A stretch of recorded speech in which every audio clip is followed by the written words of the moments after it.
Coming up on CTV News tonight, the latest updates on the weather and how the animals at Willowbank are finding the cold. Welcome to CTV News, I'm Rob Cope-Williams. As you know, the weather is still bad out there with sleety showers all day. Here's Emily Cooper with the latest updates. Hi everyone, here's a bit of a snow update for you all. First of all, St John Ambulances says its services are starting to return to normal levels across the South Island, but they've had 2 incidents this morning in Christchurch where people fell and injured themselves in the ice or snow.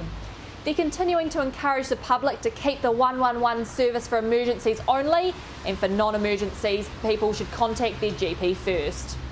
Now, Christchurch International Airport is fully operational again today and says airlines are working hard to clear backlogs. Minimal disruptions are anticipated today, but passengers are still being reminded to check with their airlines before starting their journey. Access to Christchurch's CBD red zone was also reopened this morning at 9 to all authorised contractors. Arterial roads are now clear of snow. Gebbies Pass and Dyers Pass Road are now reopened. Crews are out this morning clearing snow from local roads, especially roads around schools. And curbside collection in the city is expected to start today. Canterbury University, Lincoln University and CPIT are reopened again today as well, but there are still a few schools that remain closed. If you've got any queries, you should ring your school. Keep warm everyone, I'll update you again tomorrow. Orion is hoping to reconnect power to 60 customers by nightfall. However, some badly affected rural areas may have to wait for a bit longer. The company had about 20 crews working to restore power to 1,000 homes in Christchurch and central Canterbury yesterday. Customers still without power are mainly in parts of Leeston, Taitapu and Dunsandel. Orion General Manager Commercial, Rob Jameson, says most people have been very understanding. I think people they look outside their windows and they see what's likely happened, and they see the trees bent by the snow, and they understand that that sort of thing, isn't good for power lines, and they're very accepting of what's happened. But obviously we want to get the power back onto those people as soon as possible. No further snow-related faults are found this morning, which he says is encouraging. Wildlife at Willowbank are coping with the snow well, especially with the newly installed heating panels in their cages. Gracie Fee went out today to see how the animals are in fact getting on.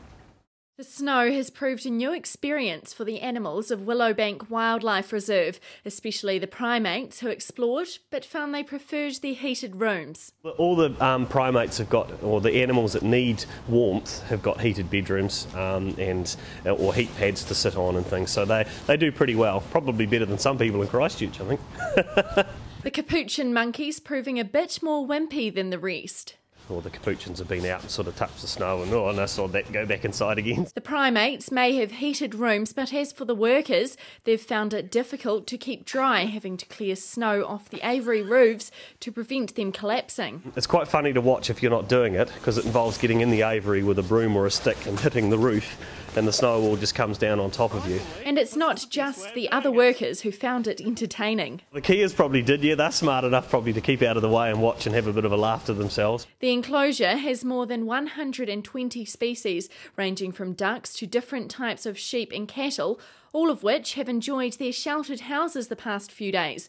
But as for the otters, the cold weather was no deterrent when it came to greeting visitors and being a bit nosy. The animals are certainly okay. We've got plenty of procedures in place to keep them warm and dry, or the ones that need to be kept warm and dry, and the other ones are all pretty hardy. Especially the otters, who were just keen for an extra feed.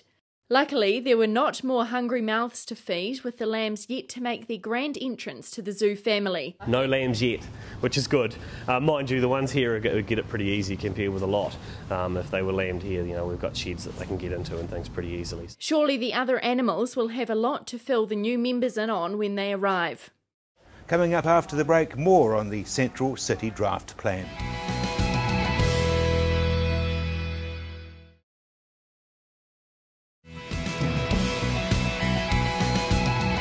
Welcome back. In other news now, the Central City Draft Plan has been made public. It was last week, but it's now drawn some criticism. The Central City Draft Plan opened for public consultation yesterday. The plan suggests ideas including a light rail system that will also connect the university with the city and promotes a low-rise, sustainable city. but the plan has drawn some criticism. Some engineers say it's uneconomical to have a low-rise CBD. Earthquake Recovery Minister Jerry Brownlee was quick to praise the plan in public. The final plan will be presented to him in December. We are taking small but significant steps towards our recovery, and I look forward to the public engagement on that and ultimately being able to sign off on a plan that will give Christchurch a very clear blueprint for moving forward. He says the plan shows the council is the right organisation to do this. It probably indicates that the council were the right people to do this because they had that understanding of what the city's difficulties had been prior to this and have recognised the opportunities that come out of it. Minister Brownlee says it's not a stretch for the community to come up with the large amount of money needed. Christchurch City itself is financially pretty healthy, so there's always opportunities to look at how you fund things in the longer term. The plan will cost around $2 billion and it's still not certain where all the money will come from. Well, we haven't sat down to talk about that. It is the Christchurch City plan, and the way it's presented, Christchurch City could afford to fund that over a longer period of time. And the point the Mayor has made is that if we want it quicker, then the government would have to be involved. But we haven't had a discussion about that yet because until we get to that final plan, we're just sort of at this stage waiting for residents in the city to tell us what they think. Once we've got everything agreed about, that agreement is with the people of Christchurch with the council, and then the government as a third player, then I think we can talk about the finance. He describes the plan as doable, but admits it is ambitious. Well, the Mayor's an ambitious man, and who can blame him for that? As I said before, I think this is a one-off opportunity to put everything out there that you might want. It's all there, and it's now up to the people of Christchurch to have a think about what they, or to have a say in what they think about that, and then we can start talking about who finances what once we've got that plan all agreed. Minister Brownlee says the plan's realistic, but others say it's too bold. Everything is realistic in so much as it can be achieved. Just how much of it the city residents continue to endorse is what the process is all about now. But I think you've got to say that plan is pretty reasonable, pretty good, and I think hasn't in any way constrained the sort of optimism that we should have about a great future here. Prime Minister John Key reiterated that the government is committed to the rebuild of the city. We saw the plan unveiled for the CBD and again that's a very exciting, I think, step forward to give people real encouragement that we're all committed to the rebuild of Christchurch. Prime Minister Key says the plan is exciting, but he's still unsure where the funding will come from and says the government needs to digest the plan properly and says it's still early days. The government needs to work through the proposal. I mean, there is obviously a big cost, but there's also a lot of work to be done, and there's a lot of angles and avenues where that funding can come from. As part of Budget 2011, we put aside $5.5 billion for the rebuild of Christchurch, so there are resources there, but we'll need to work our way through with the council and with other interested parties to see where and how the proposal might be funded. And it's very early days, obviously, we're just seeing the initial sketches, so we'll give that some thought in due course. But I wouldn't want to go through every single individual detail of it, and nor do I want to shoot the thing down in flames in day one, actually. I mean, the plan is there for a very real reason, that we need to rebuild Christchurch, we need to rebuild the CBD, and I think it's better actually that we take on board all of the creative energy that's gone into the plan, go away and have a look at what might work. If it can't, why not? Who might pay for it and how? And then go from there. A summary of the plan will be dropped into mailboxes on Saturday. And we spoke to Mayor Bob Parker exclusively on City Life about the Central City Plan. Okay, so firstly, can you just sum up for me, for maybe those people who don't understand, what the city plan actually is? Well, the city plan is really a set of rules and regulations that control inside the 4 avenues of Christchurch how the built environment will look, how the green environment will look, what public spaces are going to be like, and the rules to really make all of that happen in a controlled way. So it's a kind of collective community view on how we want our city to look. So tell me what the government outlined when giving the council the responsibilities for the plan. Government basically said, look, you've got 9 months to create a new plan and a new vision for Christchurch City. As we know now, 50% of the buildings inside the central business area have been destroyed and will be demolished, and probably a few more.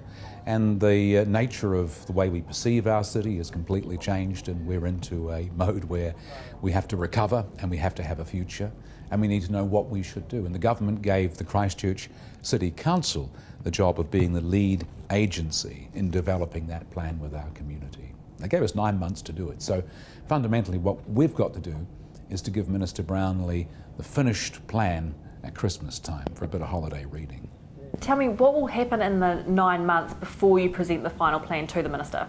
Well, the 9 months has already ticked away quite a lot, so we're now looking at about another 4 months' work in front of us. So the plan is the basis of a discussion with the community, because this isn't the finished plan. This is where we've got to as a result of all of those submissions and ideas that came in initially with Share an Idea. So our community will want to have feedback. They want to tell us what they like, what they don't like. The business community will say we want more height or less height or whatever it is. All of those ideas need to be listened to and heard by council. We have formal hearings that will last for quite some days, in which people can come and tell us directly as a council what they think, or they can write in. And then we have to take that information away, digest it, shape it, and determine which suggestions and which critiques are the ones that will shape the final plan, finish that work and hand it to Minister Brownlee by the end of the year. Now, this process from beginning to end would normally take around about 3 years. So we're having to do it in 9 months, and the reason we have to do it in 9 months is we need certainty, and if we need to keep businesses, and we do, we need to keep people engaged in our city, we've got to have a plan and we've got to get on with it, and that's what we're doing. Delivering meals to Christchurch's elderly has been a struggle over the past few days, but as Gracie Fee found out, they're still coped. It's no secret, the older you get, the harder it is to cope, and the excitement of waking up to a snow day wears off. But it's not just the elderly who are finding it tough, it's their carers. People are nervous, more nervous about driving on the roads, and we've really struggled to get hold of enough four-wheel drives to really be able to make it an easy job to get out there. With only 10 four-wheel drive vehicles to cater to more than 200 of their most urgent clients over the past 2 days, getting the ready-to-heat meals to Christchurch's elderly has been a lot tougher than usual, but the visits are essential. It's about making sure they have food, making sure they're warm, and that they're managing their conditions safely and well over the next few days. And just because they're expecting a knock on the door does not mean they need to be presentable. People, if they don't feel that they can comfortably get up and get dressed and they want to stay in their pyjamas because they're warm, it's not going to hurt for a few days. But a few pyjama days doesn't make up for the hard time Cantabrians are having. I think we could all do with a bit of a break. It'd be nice if this is the last issue or crisis that Mother Nature throws at Canterbury for a wee while, just to give people a chance to regroup. And the earthquakes, coupled with the last month's snowfalls, has not made for an easy retirement, with the snow causing leaks and DIY home repairs not an option. A lot of them are in damaged homes. The other difficulty for the elderly is that they're not in a position to do their own minor repairs, whereas a lot of us, if something needs to be fixed, you just get on and fix it. They're not able to do that. And as CTV News reported yesterday, a major question around all this snow is how it will affect Canterbury businesses. Here's Warren Head from Headliners for your weekly business update to find out what the snow means for already hard-hit businesses. So the shops have been pretty quiet, apart from the supermarkets, which must have had one of the biggest weeks in history. Lots of the shelves, being stripped of all the essential food products while people stocked up and then went back. But in terms of clothing and apparel, I guess they're buying more thermals, and that's great for those people who are stocking thermals, but there will be a bit of an impact on everybody else. I went in today to get a tyre changed. I would have done it on Sunday or Monday or Tuesday. I happened to do it today, so that's 2 days' business they didn't get out of me. So Fletcher's results are out today. Can you tell us a wee bit about those? Yeah, Fletcher's is the big industrial on the New Zealand stock market. We look forward to it every year. It's a very comprehensive report on the state of the economy in essence. And it's a big one because it is $359 million this year in terms of the overall result, up 19%. And that's very good going in a year when things have been quite difficult on a lot of fronts. Residential consents have been well down. And the big drivers have been laminates, which is panels and building products and infrastructure. Infrastructure climbing again, and we expect quite a lot out of Fletchers in that respect going forward. So they had a lot to say about where things were in the state of the economy and where things are going into the future. And things are looking softer. They're looking a bit quieter going to 2012 than everybody anticipated. And there are quite clearly some delays, particularly in Christchurch. So what did they have to say about Christchurch? Christchurch is a biggie, and it's hard to put a finger on exactly what Fletchers will get out of it. In fact, in the analyst media briefing today, I asked Jonathan Ling, the managing director of Fletchers, that very question: what will you get out of it, Jonathan? And he said, Warren, you'll have to ask me that in 2021 when the project's all over. I can't give you a number this year, or maybe even next year. So he did, however, come out with a lot of numbers, and I just quickly might go through some of those because they're quite relevant, to the audience. He talked about 18 hubs being established in Christchurch as agent for EQC. They're managing all the residential repairs between $10,000 and $100,000, so it's a very big project that they have under control. 795 contracting firms now working for them, all going well. 6,500 contractors, tradespeople and others inducted into that. Emergency repairs, 21,900 completed so far. So yes, there is something happening out there, and another 1,200 in progress. Winter heating program, 10,000 installations, about 7,000 heat pumps put in, and 2,800 solid fuel burners. So he was out to give us some hard evidence that things really are happening out there. Full scope repairs, 11,300 completed or in progress. Payments, Fletchers have paid $119 million to contractors so far, and they currently expect to pay about $500 million a year annualised. And I guess if that continues through to 2021, it's going to add up to a big sum at the end of the day. Apart from that, they're doing 200 kilometres of roads, 800 kilometres of pipes to rebuild, and there's all the manholes, the pumping stations, the bridges and footpaths, etc. So good to have a guy like Jonathan Ling sitting right on top of that with his people, because they seem to know what they're doing. As to the number, I can't give you one on that right now. A new exhibition of photographs from a perspective very few have seen are on display in Christchurch. Earth from above was captured by aerial photographer Jan Arthurs Bertrand over 5 years and covers 6 continents. The pictures on Rolleston Avenue range from the Tree of Life in Kenya to the freeways of Los Angeles and are in Christchurch as part of the Arts Festival. His inspiration came from seeing the beauty of the world from above when he became a hot air balloon pilot and began experimenting with aerial photography. The exhibition's on show until October the 2nd as part of the Arts Festival. And in more arts news, it's been announced that Spanish tenor Placido Domingo will be giving one concert in Christchurch to support Christchurch's earthquake recovery. The concert will be on October the 6th at the CBS Canterbury Arena in his only New Zealand concert. Southern Opera Trust Chair Christopher Doig says the tenor has postponed another commitment to come to New Zealand for one concert to support 2 Christchurch hard-hit charities, the rebuild of the Court Theatre and the Christchurch Symphony Orchestra. Coming up after the break, your local weather for more information on this cold snap.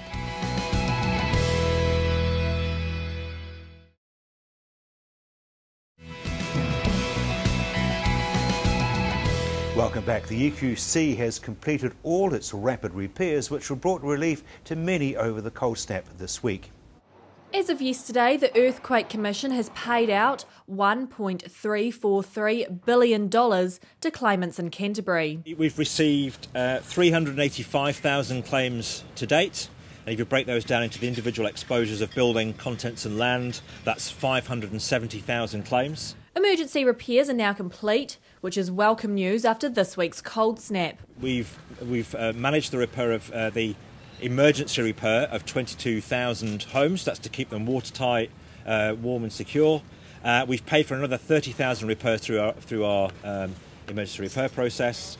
Installed 10,000 heating devices. The winter heat programme, we've installed 7,000 heat pumps, and we've installed around 3,000 log burners based on the request of the individual. There are another 5,000 of those devices on order. So we've done everything we can to get out there and make sure that everyone has at least one form of heating in the house so that nobody stays cold over the next few months. The focus now for the EQC is completing the assessment process. 500 assessors are working on this, with half working in the orange and white zones and the other half working in the green zone, assessing damage so that rebuilds can speed up. It's hoped these assessments will be complete within the next couple of weeks. There are still 128,000 claims for contents, and Mr Simpson says they're still on track for the Christmas deadline.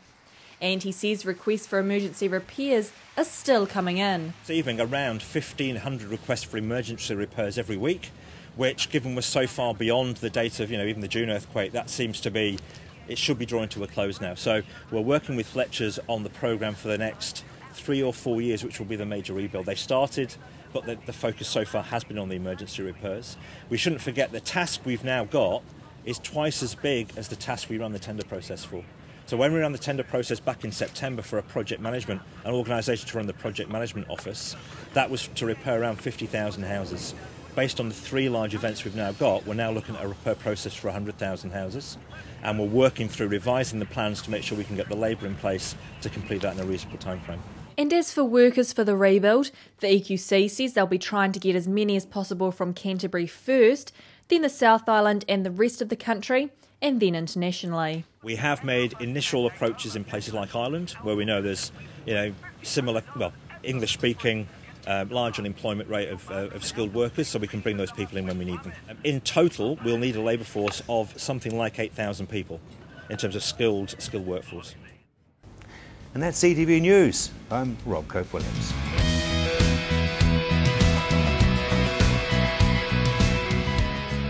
Supporting local content so you can see more of New Zealand on air.